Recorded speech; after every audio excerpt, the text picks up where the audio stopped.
On peut le prendre comme une révolution, en fait, en tout cas la mise en place de la gratuité, qui est peut-être, on l'a dit, peut-être une révolution sociale, puisque la question des mobilités touche l'ensemble de nos concitoyens, c'est quelque chose de très fort, et le fait de rendre cet accès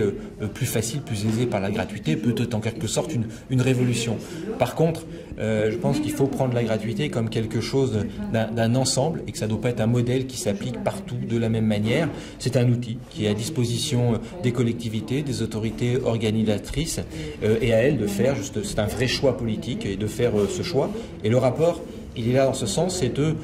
donner des éléments, donner un recul sur cette mise en place de la gratuité pour que ensuite chaque décideur puisse prendre justement les bonnes décisions. Ce qu'on voit clairement, sur l'exemple de Dunkerque et la mise en place de la gratuité, c'est qu'il y a un vrai effet social, puisque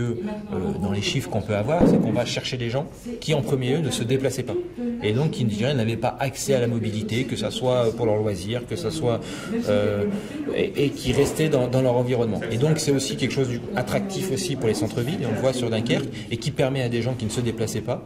de pouvoir se déplacer. Donc en ce sens-là, il y a un vrai effet social qui n'est peut-être pas de la même manière si on appliquait la gratuité sur des réseaux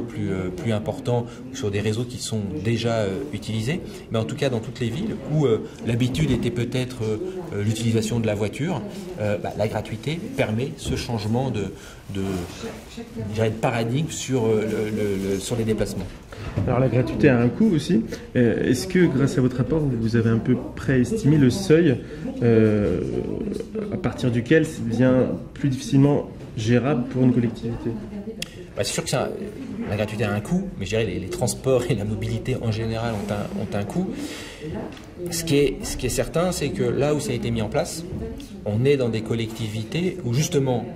on avait des transports qui étaient peu utilisés, donc la part de la billetterie était très faible. Et donc là, c'était gagnant-gagnant, puisque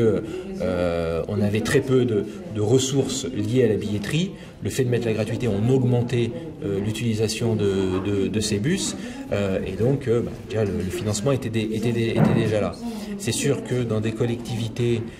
où la part de la billetterie représente 25-30% du budget général des transports, la mise en place de la gratuité est plus complexe, et donc ça pose la question plus généralement